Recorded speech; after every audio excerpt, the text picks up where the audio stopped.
vaincre votre peur, c'est la liberté pour l'envol. C'est ça le thème. Lorsque on arrive à vaincre la peur, on aura la liberté de s'envoler, c'est-à-dire de faire l'action qui consiste à s'envoler, à voler plus haut. Nous sommes appelés à voler plus haut. Nous sommes appelés à naviguer dans les hauteurs les plus élevées, mais nous devons vaincre d'abord la peur, parce que la peur nous empêche de sortir dans la zone de confort pour que nous puissions contempler le vol dans les hauteurs que Dieu nous attend. Amen. La crainte, ça se définit comme la peur plutôt, ça se définit comme la crainte, comme la frayeur, comme l'émotion pénible produite par l'idée ou la vie d'un danger. La personne a une idée, soit la personne voit un danger et son émotion est touchée péniblement. Et cela, ça s'appelle la peur. La personne est dans la crainte, la personne est dans la frayeur. Ça aussi, on appelle ça la crainte, disons la peur. Et aussi dans la peur, nous voyons aussi, il s'agit aussi de terreur. La personne est terrifiée. Cela, c'est aussi la peur. Mais lorsqu'on se retrouve dans ces cas de choses, la crainte, la frayeur, la terreur, l'émotion pénible est produite par l'idée ou la vie d'un danger, alors on n'aura pas vraiment de la chance de s'envoler. Quelque chose sera là pour vous empêcher d'envoler, tout simplement parce que la peur paralyse et la peur neutralise. Mais la parole de Dieu nous donne aussi une pensée très claire à ce qui concerne la peur. Nous voyons pour la première fois que la Bible nous parle de la peur, c'est dans le livre de Genèse chapitre 3, le verset 3. Genèse chapitre 3, le verset 3. Regardez ce que la parole de Dieu dit. Mais quant aux fruits de l'arbre qui est au milieu du jardin, Dieu a dit, vous n'en mangerez point et vous n'y toucherez point, de peur que vous mouriez. Vous n'en mangerez point et vous n'y toucherez point, de peur que vous mouriez. Qui est en train de dire ça? C'est Ève. Elle dit au serpent que Dieu a dit que vous n'allez pas manger ce fruit, vous n'allez même pas toucher, de peur que vous mouriez. Nous voyons pour la première fois le mot peur est apparu dans la Bible. Mais nous voyons que Dieu n'a pas prononcé le mot peur. Ça, ce n'est pas la pensée de Dieu. Mais Ève va dire, je répète encore, Genèse 3, si on peut enlever ça s'il vous plaît, Genèse chapitre 3, Ève, enlevez tout, Genèse chapitre 3, Ève va dire, mais quant au fruit de l'arbre qui est au milieu du jardin, Dieu a dit, vous n'en mangerez point et vous n'y toucherez point, de peur que vous ne mourrez. Ce n'est pas ce que Dieu avait dit en réalité. Regardez maintenant la pensée pure de Dieu. C'est dans Genèse chapitre 2, le verset 16 à 17. Là, c'est Dieu qui dit. Genèse 2, 16 à 17. Écoutez, l'Éternel Dieu donna cet ordre à l'homme. Tu pourras manger de tous les arbres du jardin. 17. Mais tu ne mangeras pas de l'arbre de la connaissance du bien et du mal, car les jours où tu en mangeras, tu mourras. Dieu n'a pas dit de peur que tu mourras. Dieu n'a même pas dit que tu ne toucheras pas, mais Dieu dit tu n'en mangeras pas, car les jours où tu mangeras, tu feras quoi? Tu mourras. Tout simplement. Vous voyez que Dieu parle dans la voix active, mais le diable parle dans la voix passive, mais négative. Amen. La voix de Dieu est positive, mais la voix du diable est toujours négative. Amen. C'est passif et négatif. Qu'est-ce que je m'aimerais dire par rapport à cela? Parce que Dieu nous parle à ce qui concerne la peur. Nous devons la vaincre pour s'envoler, pour avoir la liberté de s'envoler. Mais pour la première fois, on utilise le mot peur. Ici, c'est Ève qui a utilisé de peur que tu mourras. Mais or, dans la pensée de Dieu, ce n'est pas pareil. Nous venons de dire ça. Dieu n'a pas utilisé le mot peur. Mais Dieu dit tout simplement, tu ne mangeras pas. Le jour où tu mangeras, tu mourras. Mais la femme dit, Dieu dit, tu ne toucheras pas et tu ne mangeras pas de peur que tu meurs. Ce n'est pas la pensée exacte. Regardez. Par là, on peut définir la peur selon cette pensée biblique, la loi du premier maçon, comme étant...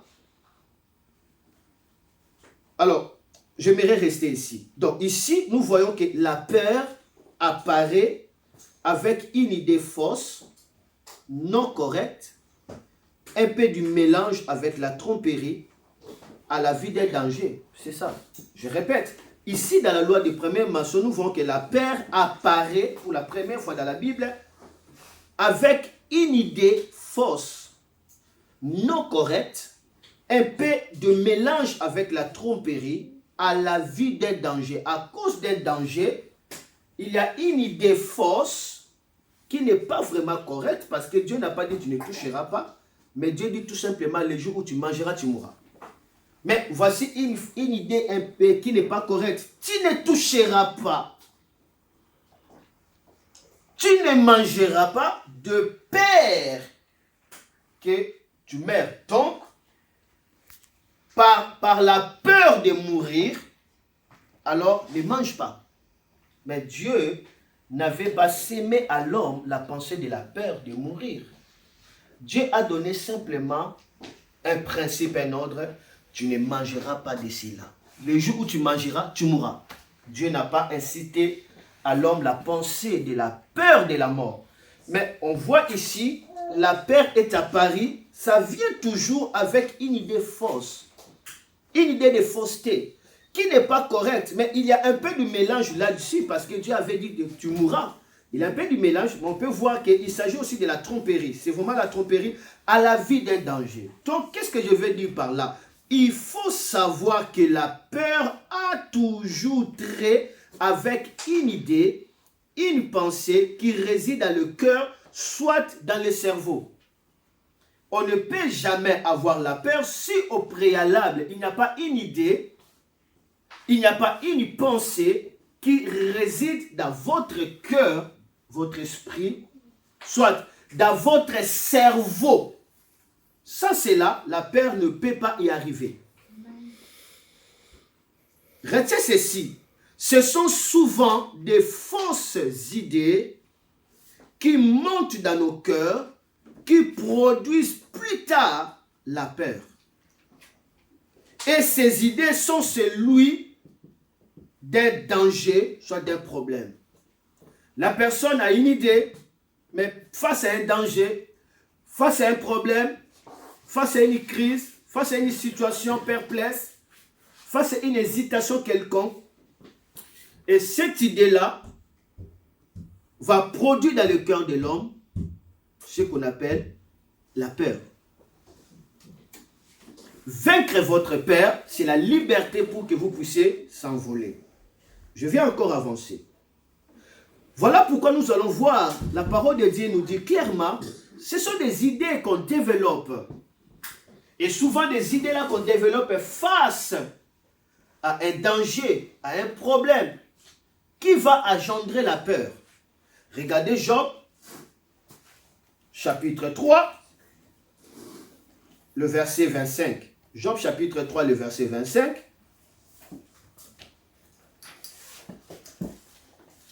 Lisez-nous, Job, chapitre 3, le verset 25 à 26. Maman Nadia, tu peux nous lire. Job, chapitre 3. 3, le verset 25. Ceux qui cherchent Job, c'est avant Psaume. Job, chapitre 3, verset 25, je lis la parole de Dieu au nom de Jésus. Lis un peu à haute voix. Ce que je crains, c'est ce qui m'arrive. Ok. Ce que je redoute, c'est ce qui m'atteint. Je n'ai ni tranquillité, ni paix, ni repos, et les troubles s'emparent de moi. Répète encore s'il vous plaît, répète encore s'il vous plaît. Ce que je crains, c'est ce qui m'arrive. Ok. Ce que je redoute, c'est ce qui m'atteint. Je n'ai ni tranquillité, ni paix, ni repos, et les troubles s'en est emparé de moi. Ce que je crains, c'est ce qui m'arrive. Avant que cette chose puisse m'arriver, j'ai commencé d'abord à la craindre. Eh bien, messieurs, madame, il ne s'agit pas de choses positives. Non, la crainte ne peut pas vous donner un événement positif. La crainte vous donnera toujours un événement malheureux. Pourquoi l'homme développe toujours dans son cœur la peur face à un danger au lieu de développer la foi face à un avenir? Parce que tout cela vient par le cœur, tel que l'homme pense, tel qu'il est. Donc la peur, c'est votre pensée qui engendre la peur. Je peux dire aussi que la foi, c'est votre pensée qui va engendrer aussi la foi. Ça dépend des idées, des imaginations qu'on est en train de développer. Job craignait Dieu. Il est cité parmi des hommes extraordinaires et droits. Dieu lui-même a cité les noms de 3 personnes. Il a cité Job, il a cité Daniel et il a cité Noé. Dieu va citer ces 3 hommes. Il dit dans une ville, si je trouve 3 hommes, Noé, Daniel, Job, Dieu les cite comme des hommes intègres à un haut niveau. Mais malgré son intégrité, malgré son amour vis-à-vis de Dieu, Job avait un problème de la peur.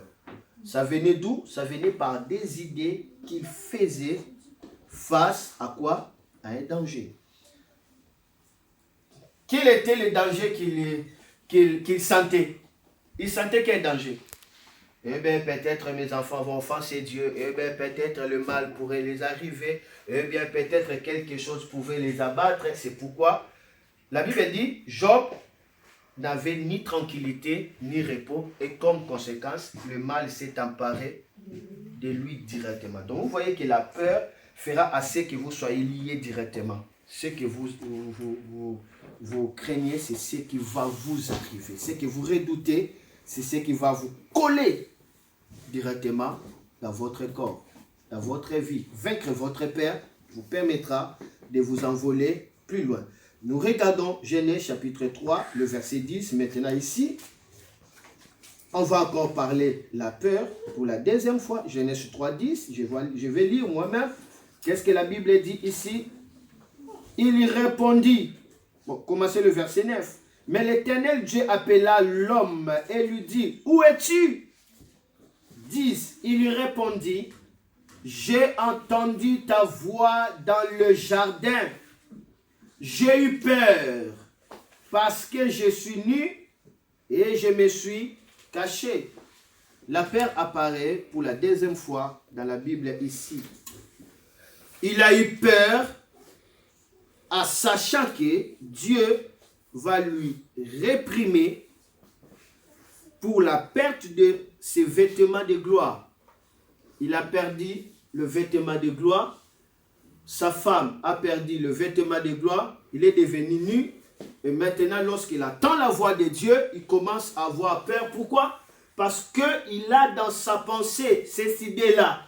Si seulement Dieu me voit, alors Dieu va me réprimander. Parce que j'ai perdu quoi? Des habits de gloire. Je suis nu. J'ai perdu ça. Alors, je dois me cacher. Vous voyez? Je dois me cacher. Voilà pourquoi beaucoup de personnes fuient la présence de Dieu et ne veulent pas servir Jésus car ils ont l'idée de la méritocratie. C'est-à-dire, ils veulent mériter leur position pour servir. Ils veulent être parfaits d'abord pour plaire à Dieu. Oubliant que ce qui compte à Dieu, c'est un cœur qu'il aime. C'est l'engagement d'un cœur, c'est le dévouement, soit la disponibilité de votre cœur. C'est tout ce qui intéresse Dieu. Ce n'est pas votre état de parfait. Ce n'est pas votre état où vous êtes vraiment, je ne sais pas, c'est-à-dire parfait, sans défaut, sans faiblesse. Non, ce n'est pas ça qui compte à Dieu. Ce qui compte à Dieu, ce qui plaît à Dieu, est que la personne soit disponible pour le servir. Amen. Amen. Et beaucoup, à cause de ces idées, fausses idées qui développent dans leur cœur, eh bien, moi je ne saurais pas servir l'Éternel. Moi je ne saurais pas servir l'Éternel. Je ne suis pas digne. On dirait que ceux qui servent l'Éternel, ce sont des gens qui sont dignes. Or, en réalité, si tu es digne, tu ne peux pas servir l'Éternel. Amen. Dieu cherche des gens faibles, mais disponibles pour les rendre forts. Amen. Amen. Dieu n'a pas besoin de gens qualifiés. Dieu a besoin de gens disponibles tout simplement pour qu'ils puissent se servir d'eux. Parce que c'est Dieu qui va vous utiliser, ce n'est pas vous. Alors Dieu n'a pas besoin de votre pronostic, a besoin tout simplement de votre engagement. Mais la peur empêche les personnes à venir servir qui?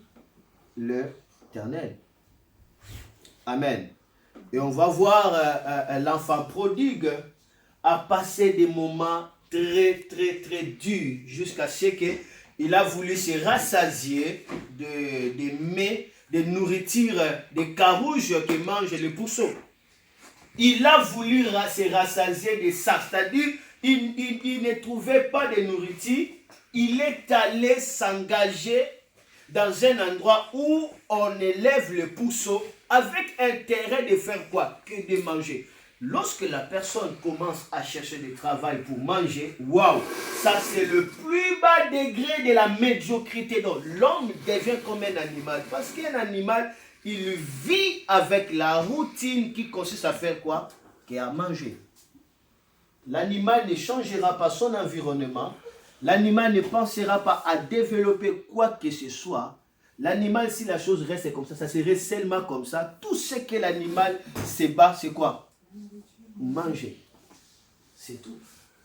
Maintenant, cet homme était le fils un grand richissime. Mais étant pris son héritage, il avait fait bien de prendre sa part d'héritage. C'est le signe qu'il a atteint la maturité. Mais une chose, il a mal géré cela. Il a pris l'héritage de son père, mais pour aller loin de son père. Non. Avoir la bénédiction, ce n'est pas un problème. Mais le problème, il ne faut pas que ta bénédiction puisse t'amener loin de Dieu. Parce que loin de Dieu, tu te retrouveras tôt ou tard dans le village. Le village, c'est l'enfer. C'est le monde de l'ennemi. Amen. Amen. Et cet homme commence à se réduire, jusqu'à ce qu'il cherche à manger les carouges des pourceaux, mais il n'en trouve pas. Lorsqu'il veut manger, le maître était tellement dur, il est frappé. Il est frappé. Donc, ne cherchez pas la consolation chez les diables. Ne cherchez pas la consolation dans la distraction. Parce que là, vous vous trouverez dans un endroit de l'humiliation toujours. Et je ne sais pas combien d'années cet homme a passé dans l'humiliation, mais jusqu'à ce qu'il va maintenant recevoir une nouvelle idée qui va changer toute sa vie. Donc cet homme avait peur de son père. D'accord? C'est pourquoi il a voulu se rassasier des carouges. Quand on a peur de Dieu, on va accepter n'importe quoi.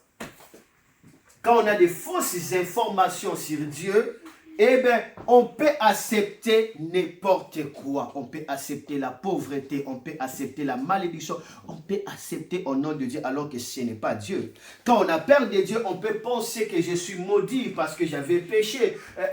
Le problème qui m'arrive comme ça, c'est mes péchés. Ben, je le mérite. Non. Non, non, non. Quand on ne connaît pas le cœur de Dieu, on peut penser que c'est Dieu qui a mis cette maladie dans les corps, soit dans l'épreuve.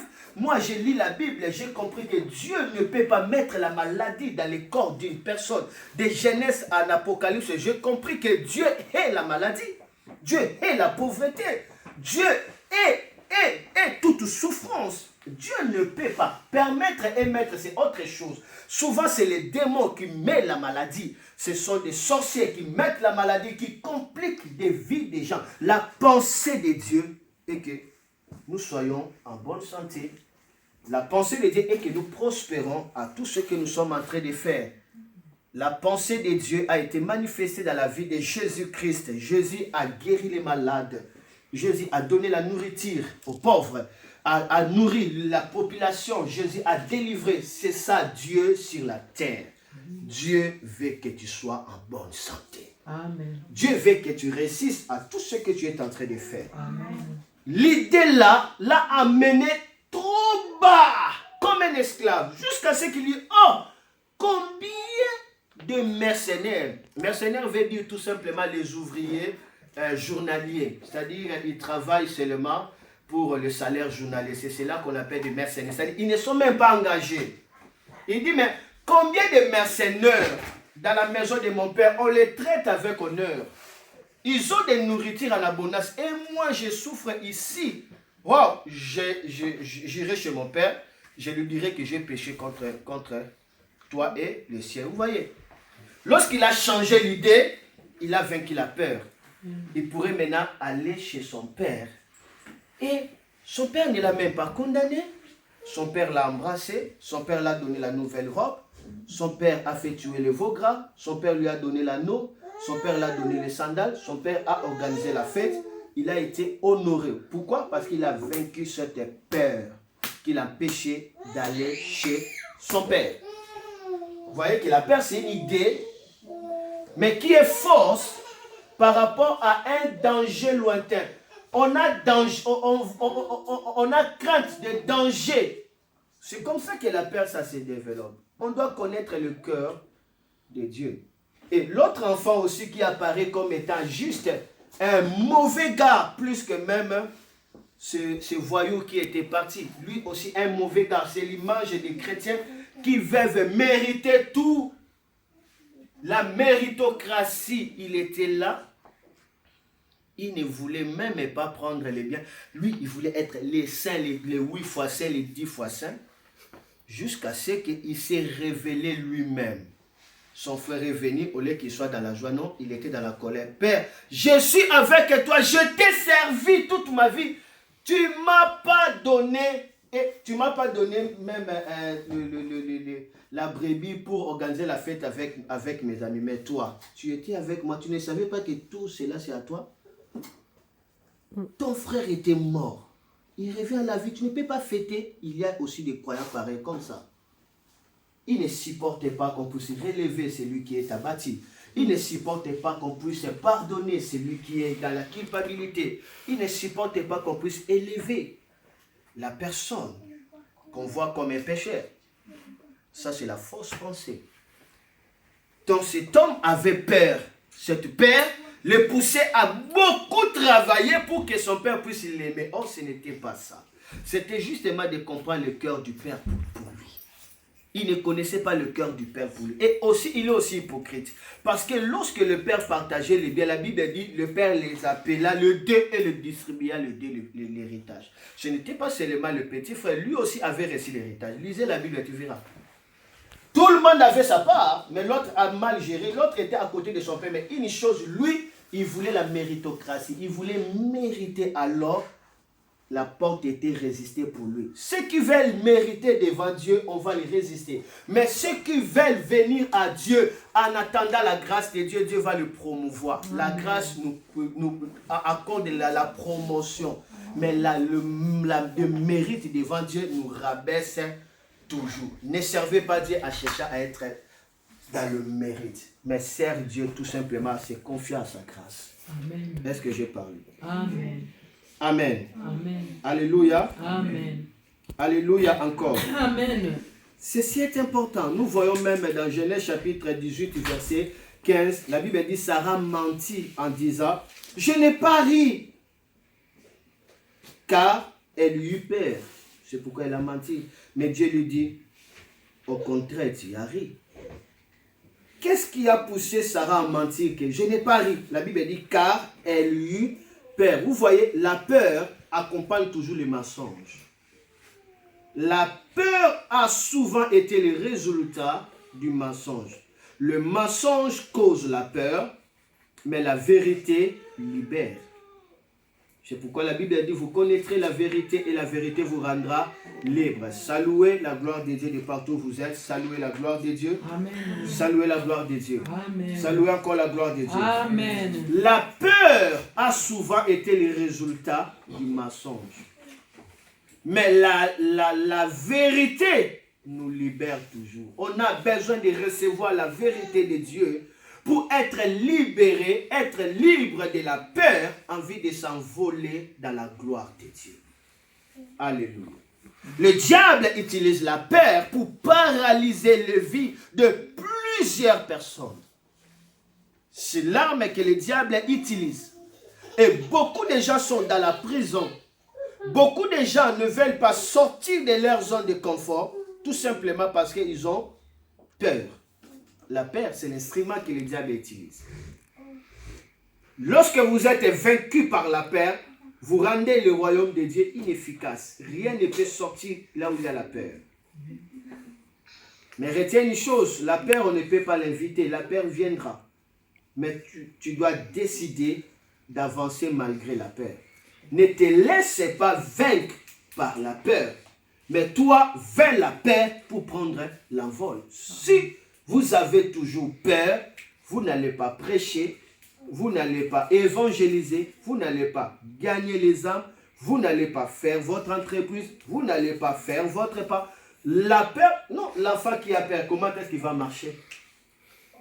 L'enfant qui a peur de marcher, il marchera quand il doit braver la peur pour faire le premier pas, le deuxième pas. La vie est accompagnée toujours avec des risques, c'est inévitable.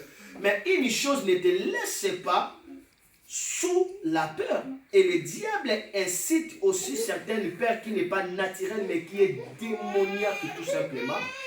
Et ce genre de peur a pour but de te paralyser et de te donner la foi aux forces du mal. Il y a des gens qui ont foi aux forces du mal. Ça vient par la peur. La peur est tellement forte par l'esprit de l'envoûtement.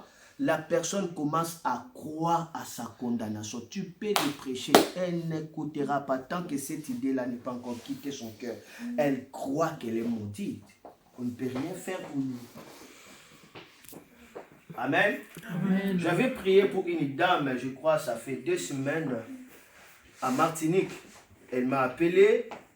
D'abord, elle me dérangeait, je ne recevais pas ses appels. Tellement elle a dérangé, puis je recevais ton appel.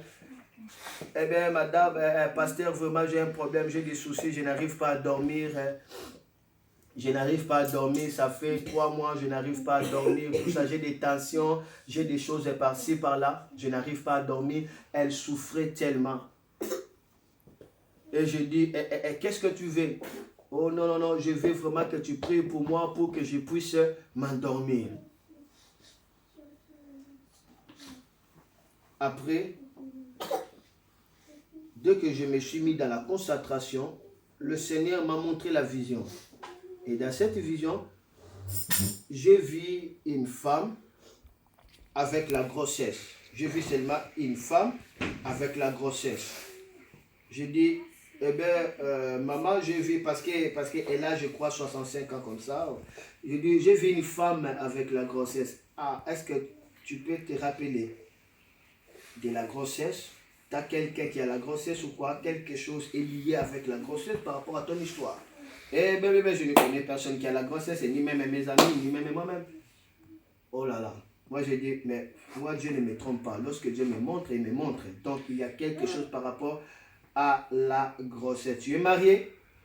Oh non, non, non, je ne suis pas marié jusqu'à présent. Eh bien, je lui ai dit, maman, il y a quelque chose avec la grossesse. Dis-moi. Les Martiniquais parlent beaucoup. Et moi, lorsque les gens parlent beaucoup, je me fâche. Je ne supporte pas les gens qui parlent beaucoup. Et après, elle commence à me dire que non. Oh non, non, non, lorsque j'étais encore jeune comme ça, j'avais j'avais enlevé la grossesse. Est-ce que vraiment c'est ça le problème? Est-ce que tu peux penser que c'est ça? J'ai dit, voilà le problème, c'est la grossesse. Ton enfant la crie nuit et jour. C'est pourquoi tu ne dormiras pas. Oh, malgré que ça fait déjà 40 ans, j'ai dit, les années ne comptent pas. Les années ne comptent pas. Tu dois résoudre ce problème.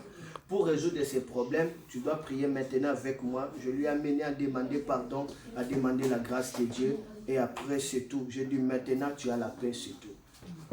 Et elle est partie. Elle dit, oh, pasteur, donne-moi des prières. J'ai dit, je n'ai pas de prières à te donner parce qu'on vient déjà de prier. Sachez que l'Éternel t'a délivré, c'est tout. C'était ça le problème, c'est fini. C'était ça le problème, l'avortement. Maintenant, tu es restauré, la malédiction est brisée. Tu es en paix. Ok. Elle est là maintenant, premier jour, deuxième jour, troisième jour, elle dorme en paix, mais toujours, elle me dérange toujours. Pasteur, tu peux prier pour moi? Moi, je ne réponds pas. Après une semaine, il me dit, pasteur, aujourd'hui vraiment, je n'arrive pas à dormir. Je n'ai pas voulu les répondre. Jusqu'à présent, je ne les réponds pas, parce que Dieu avait déjà fait. Si toi-même, tu as eu peur, ce n'est pas mon problème. Amen. Ce n'est pas mon problème. Amen. Amen. Moi, lorsque l'Éternel m'utilise déjà, je sens l'onction. Lorsque je sens déjà l'onction, l'Éternel m'utilise. Quand Dieu t'a touché, mais toi, tu as la responsabilité de sécuriser ça. Si toi-même tu as peur de ça, tu as peur, tu veux seulement qu'on puisse prier pour toi, et que le mal là arrive, tu déranges le pasteur. Mais non, le pasteur aussi a besoin de repos. Il a beaucoup de gens, on doit suivre, ce n'est pas seulement toi. Amen. Amen. Et là maintenant, je ne lui réponds plus. Parce que elle avait fait déjà une semaine, c'est tout. Si elle n'arrive plus à dormir, où est mon problème? La cause a été déjà détruite, c'est tout. C'est à elle-même d'utiliser sa pensée positivement pour bénéficier de son héritage en Jésus-Christ. Amen. Amen. Vous avez l'héritage en Jésus-Christ. Amen. Amen. C'est votre pensée seulement pour bénéficier. Est-ce que je peux avancer? Amen. Amen. Amen. Le diable utilise aussi la peur pour paralyser les vies de plusieurs personnes dans la prison à ne pas sortir de la zone du confort. Je vais terminer pour dire que la peur n'est pas juste un sentiment, mais c'est vraiment un esprit. La peur n'est pas juste un sentiment, mais c'est vraiment un esprit. 2 Timothée chapitre 1, verset 7. La peur n'est pas juste un sentiment, mais c'est vraiment un esprit. Amen. Lorsque vous voyez la peur, sachez que, prenez l'enfant.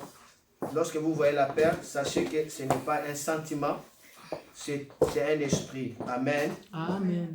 2 Timothée 1, 7, s'il vous plaît. 2 Timothée chapitre 1, verset 7. Un peu à haute voix. J'ai lu au nom de Jésus. Amen. Car ce n'est pas un esprit de timidité que Dieu nous a donné, mais un esprit de force, d'amour et de sagesse. Vous voyez? Ce n'est pas un esprit de timidité que Dieu nous a donné, mais un esprit d'amour, de force et de sagesse. Vous voyez que la timidité, c'est la peur. Être timide, c'est ceux qui ont peur. Tu as peur de parler, tu as peur d'agir, c'est ça, être timide, c'est la peur. C'est un esprit. La Bible reconnaît cela comme un esprit. Vous voyez que la peur, ce n'est pas seulement un sentiment social, un esprit. Alors, si vous êtes habité par ce genre d'esprit, vous serez timide et vous allez rater beaucoup de choses. Ça peut vous paralyser beaucoup de choses. Amen. Vous pouvez connaître quelque chose par la timidité, vous ne parlez pas. Après, l'autre parle. J'allais dire ça. La timidité va vous ralentir toujours. Va toujours vous ralentir. Ce n'est pas bien.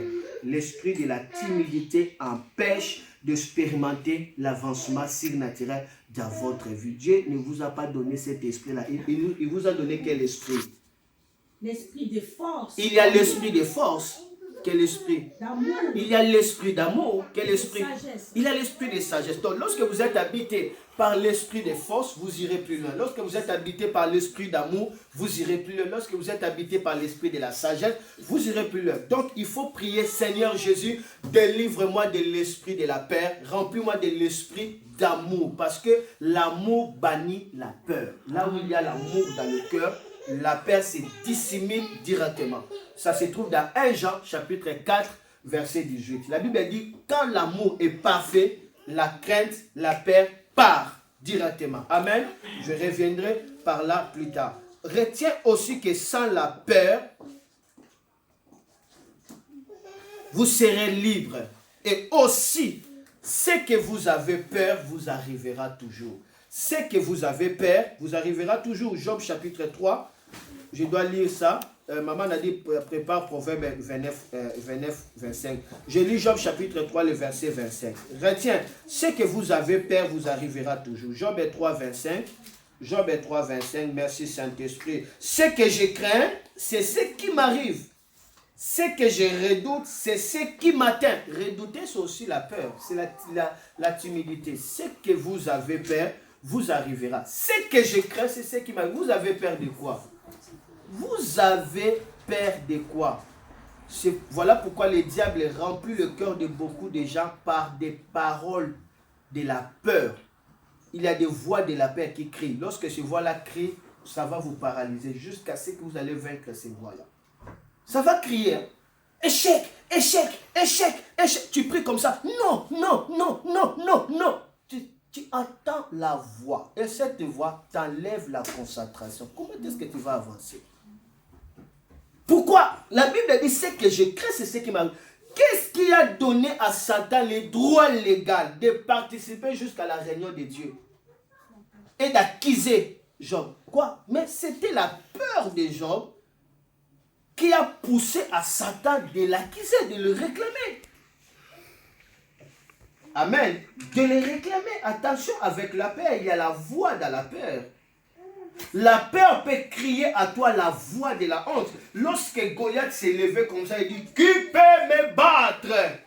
Il élève son épée comme ça. Et la Bible dit, Israël était paralysé par la peur. Mais lorsque David est arrivé, David il dit, on donnera qui à celui qui va rouler la honte dessus de l'Israël? Donc, la peur amène le poids de la honte. Il y a la voix de la honte qui parle. Tu veux te démarquer, cette voix dit, hey, toi, est-ce que tu t'es regardé toi-même? Rien ne t'arrivera. Et lorsque toi, tu attends comme ça, tu commences à te dire, au nom de Jésus, au nom de Jésus, tu dis de le nom de Jésus là de la peur. Ce n'est pas de multiplication du nom de Jésus qui va changer quoi que ce soit. Mais c'est la puissance de Dieu à ce nom-là. Et la puissance de Dieu, ce n'est pas quoi que ce soit. Être assuré de ta position en Jésus-Christ. C'est ça la puissance de Dieu. Ce n'est pas ta puissance. Jésus est la puissance de Dieu. Amen. Amen. Soyez sûrs de Jésus. Vous n'êtes pas victime de l'ennemi sans la peur. Vous n'êtes pas victime de l'ennemi sans la peur. Proverbe 29, 25. Proverbe 29, 25, je lis au nom de Jésus. La crainte des hommes tend un piège, mais celui qui se confie en l'Éternel est protégé. La crainte des hommes tend un piège. Celui qui se confie à l'Éternel est protégé. Donc, si vous êtes touché dans la peur, vous êtes dans les sécurités, dans des pièges. Donc, la peur vous rend victime de l'ennemi. Amen. C'est très important. Et ça lui aussi, il a aussi des liens dans la peur. Regardez Hébreux 2, 12. Je dois lire Hébreux chapitre 2, 12. Hébreux chapitre 2, le verset 12. Je dois lire, merci Saint-Esprit. Hébreux chapitre 2, le verset 14. Ainsi donc, puisque les enfants participent au sang et à la chair, il y a également participé lui-même, afin que par la mort, il anéantisse celui qui a la puissance de la mort, c'est-à-dire le diable, et qu'il délivre tous ceux qui, par la crainte de la mort, étaient toute leur vie retenus dans la servitude.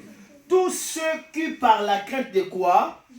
Répétez, tous ceux qui, par la crainte de quoi? De la mort. Étaient retenus toute leur vie, comment? Dans la crainte de la mort, c'est le lien. Ça retient la vie dans la servitude. Tous ceux qui ont la crainte de la mort. C'est pourquoi Jésus a pris le corps. Il a participé dans l'eau et dans le sang. Mourra pour délivrer tous ceux qui, donc par la crainte de la mort, étaient retenus toute leur vie dans la servitude. La crainte amène l'esclavagisme. La crainte de la mort, ce n'est pas seulement la crainte de la mort physique aussi. La crainte de la mort, la crainte de l'échec, c'est la crainte de la mort. La crainte de la pauvreté, c'est la crainte de la mort. La crainte de ne pas réussir dans la vie, eh bien, c'est la crainte de la mort. La crainte d'être escroqué. c'est la crainte de la mort. La crainte de ne pas faire le succès, c'est la crainte de la mort. Amen. Alléluia. Amen. Il faut être intentionnellement enragé de faire le succès. Tu dois être intentionnellement enragé de faire le succès. Remplis ta pensée dans le succès. Parce qu'on ne le fera pas le succès en croisant les mains. Ce n'est pas un cadeau. Tu dois combattre. Mais une chose, n'ayez pas la crainte de l'échec. N'ayez pas la crainte d'être complexé. N'ayez pas la crainte de ne pas réussir. La crainte vous tend un piège, vous amène dans l'esclavage. C'est pourquoi n'aimez pas la crainte. Amen. Si vous n'avez pas peur, c'est votre ennemi qui sera dans la peur. Philippiens 1, 28. Amen. Quelqu'un écoute l'enseignement des valeurs. Amen. Acclamez le Seigneur. Gloire à Dieu. Philippiens 1, 28. Acclamez bien le Seigneur pour la gloire de Dieu. Philippiens 1, 28. Philippiens 1, 28. Après avoir écouté ces messages, soyez libres de toute forme de la peur. Philippiens 1, 28, chérie, s'il te plaît, lisez-nous. Ou celui qui a trouvé, peut nous lire. C'est merveilleux. Si vous n'avez pas peur, c'est votre ennemi qui sera dans la peur. 28. Philippiens chapitre 1. Oui. Verset 28, j'ai lu au nom Et puis à haute voix, toujours. Oui. J'ai lu la parole de Dieu. Yes. Au nom de Jésus. Sans vous laisser aucunement effrayer par les adversaires, ce qui est pour eux une preuve de perdition, mais pour vous des saluts. Répétez encore cette parole. Sans vous laisser aucunement effrayer par les adversaires, ce qui est pour eux, ce qui est pour les adversaires, une preuve de perdition. Une preuve de perdition. Donc, lorsque vous n'avez pas peur de l'ennemi, dans le camp de l'ennemi, c'est la perdition pour eux. Continuez. Mais pour vous, des saluts. Du salut. Vous ne pouvez pas palper votre salut aussi longtemps que vous avez peur de vos ennemis. Si vous n'avez pas peur de vos ennemis, c'est eux qui auront peur de vous. Amen. Je vous dis la vérité, les démons ont peur de vous. Les sorciers ont peur de vous. N'ayez pas peur d'eux. Amen. Ils font des grimaces pour vous convaincre à être convaincus de leur autorité vis-à-vis de vous. Refusez cela. Amen. Manifestez la puissance de Dieu. La puissance de Dieu, c'est Jésus dans votre cœur. Amen. Ce n'est pas votre puissance. Ne craignez point l'ennemi. N'ayez pas peur de Satan. N'ayez pas peur des démons. Pensez que Dieu est élevé au-dessus de toutes choses et il vit à toi. La Bible dit, qui condamnera les élus de Dieu? Qui les accusera? Qui ne sait pas que Jésus était mort à la croix pour eux? Alléluia. Amen. Amen. Amen. Amen. Amen. Si vous n'avez pas peur, c'est votre ennemi qui sera dans la peur. Mais pour vous, ça serait la preuve que vous avez le salut, c'est-à-dire la délivrance, la liberté, l'avancement. Amen. Amen. Il faut vaincre la peur pour s'envoler. Et pour vaincre la peur, il faut bâtir votre foi. Il faut construire votre foi par la parole de qualité.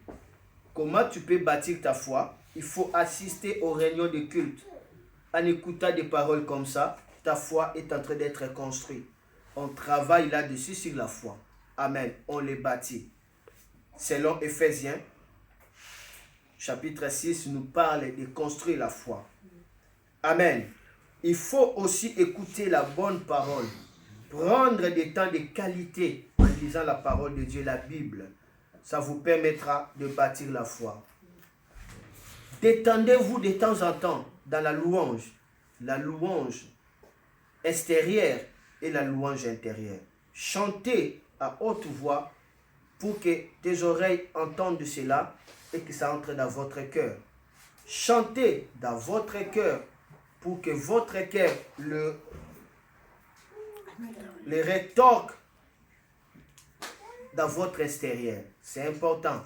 La louange intérieure impacte votre vie extérieure et la louange extérieure impactera votre vie intérieure. Cela veut dire quoi? Chantez à haute voix. Seigneur, tu es bon. Seigneur, tu es grand. Seigneur, tu es bon. Seigneur, parce que la louange chasse les ténèbres. Amen. Et chantez aussi dans votre cœur. Vous marchez, mais vous chantez dans votre cœur. Amen. Cela fera que vous puissiez vous lever dans la foi. Je vais terminer pour dire qu'avec la peur, vous ne pouvez pas connaître la volonté de Dieu. La peur vous empêchera de connaître la volonté de Dieu. Amen. Amen. Parce que la peur conduit dans le doute. Or, l'amour parfait bannit la crainte et il n'y a pas de doute là-dessus. C'est le dernier verset que nous lisons. C'est 1 Jean chapitre 4 verset 8 et puis nous fermons nos blocs-notes. 1 Jean chapitre 4 le verset 8. 1 Jean chapitre 4, j'aimerais lire ça. 1 Jean chapitre 4. 1 Jean chapitre 4 le verset 8. Et ça c'est le verset que Dieu m'a donné pendant qu'on adorait. Amen. Amen. C'est pourquoi j'avais écrit ça. Ça c'est important. Vraiment écoutez ça avec beaucoup d'attention. 1 Jean chapitre 4 verset 8. La Bible dit, celui qui n'aime pas n'a pas connu Dieu, car Dieu est amour. L'amour de Dieu a été manifesté en nous, à ce que Dieu a envoyé son Fils unique dans le monde, afin que nous vivions par qui? Par lui. Est-ce qu'on comprend? Nous vivions par lui. Nous ne vivons pas par nous, mais par lui. Quelqu'un a compris? Il faut vivre non par toi, mais par Jésus. Si tu vis par Jésus, qui peut envoûter Jésus? Qui peut bloquer Jésus? La vie de Jésus est la vie parfaite, la vie élevée. Il a envoyé Jésus dans le monde pour que nous ne vivions pas lui. Et il continue. La Bible dit, et cet amour consiste non point à ce que nous avons aimé Dieu, mais à ce qui nous a aimés et a envoyé son Fils comme victime expiatoire pour nos péchés. Bien-aimés, si Dieu nous aime, si Dieu nous a ainsi aimés, nous devons aussi aimer les autres. Amen. Amen. Je sais pas, il y a un verset là, l'amour parfait bannit la crainte. C'est 8 ou quoi? Cherchez-moi, s'il vous plaît. C'est 18. C'est 18. C'est 18. Oui. La crainte, maintenant on continue. La crainte n'est pas dans l'amour. Mais l'amour parfait bannit la crainte. Car la crainte suppose un châtiment. Et celui qui craint n'est pas parfait dans l'amour. Est-ce que je peux répéter? Oui. Ça, c'est le verset que Dieu m'avait donné. La crainte n'est pas dans l'amour.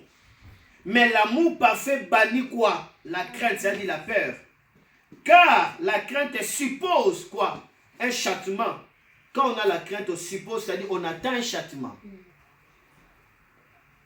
D'accord? Et celui qui craint n'est pas parfait dans l'amour. Pour nous, nous l'aimons parce qu'il nous a aimés les premiers. L'amour parfait bannit la crainte. Quel est l'amour parfait? C'est l'amour de Jésus dans notre cœur. Je peux dire que le Seigneur bénisse sa parole. Amen. Amen. Acclamez le Seigneur. Merci beaucoup. L'amour parfait, c'est Jésus dans notre cœur. Et cet amour bannit la crainte.